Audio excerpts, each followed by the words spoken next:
سے صدقہ کرنا 1423۔ حضرت ابو ہریرہ رضی اللہ تعالیٰ عنہ سے روایت ہے، وہ نبی صلی اللہ علیہ وسلم بیان کرتے ہیں، آپ نے فرمایا 7 قسم کے لوگوں کو اللہ تعالیٰ اپنے سائے میں جگہ دے گا جس روز اس کے سائے کے علاوہ اور کوئی سایہ نہ ہوگا۔ انصاف کرنے والا حکمران، وہ نوجوان جو اللہ کی عبادت میں پروان چڑھا، وہ شخص جس کا دل مسجدوں میں ٹکا رہا، وہ شخص جو اللہ کے لیے دوستی کرے جمع ہوں، وہ دو شخص جو اللہ کے لیے دوستی کرے جمع ہوں اور اس کے لیے جدا ہوں، تو اس کے لیے وہ شخص جو خوب رو اور حسب نسب والی عورت برائی کی دعوت دے اور وہ کہہ دے کہ میں اللہ سے ڈرتا ہوں، وہ شخص جو اس قدر پوشیدہ طور پر صدقہ کر دے کہ اس کے بائیں ہاتھ کو بھی پتہ نہ چلے دائیں ہاتھ نے کیا خرچ کیا ہے، تو 7واں وہ شخص جو خلوت میں اللہ کو یاد کرے تو بے ساختہ اس کی آنکھوں سے آنسو چھلک پڑے۔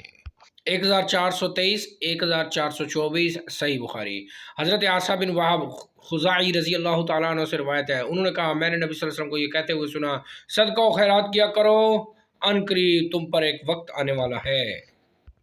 وقت آنے والا ہے کہ ایک آدمی صدقہ اٹھائے پھرے گا اور دوسرا آدمی کہے گا اگر تو گزشتہ کل میرے پاس لے آتا تو میں تجھ سے یہ صدقہ قبول کر لیتا، لیکن آج تو مجھے اس کی ضرورت نہیں ہے۔ حضرت ابو موسیٰ رضی اللہ تعالیٰ نے کہا نبی صلی اللہ علیہ وسلم بیان کرتے ہوئے فرمایا، وہ خازن بھی صدقہ دینے والوں میں سمجھا جائے گا۔ جو شخص خود اپنے ہاتھ سے صدقہ دینے کے بجائے اپنے کسی خدمت گزار کو اس کا حکم دے تو وہ بھی صدقہ دینے والوں میں سمجھا جائے گا۔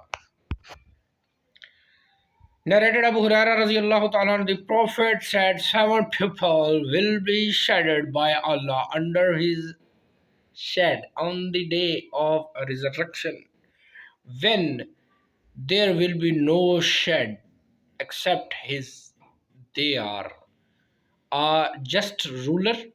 young man who has been brought up in the worship of Allah, a man, number 3, a man whose heart is attached to the mosque, 2 persons who love each other only for Allah's sake, number 5, a man who refuses the call of a charming woman of a noble birth for an illegal sexual intercourse with her and says, I am afraid of Allah, a person who practices charity so secretly that his left hand doesn't know what his right hand has given, a person who remembers Allah in seclusion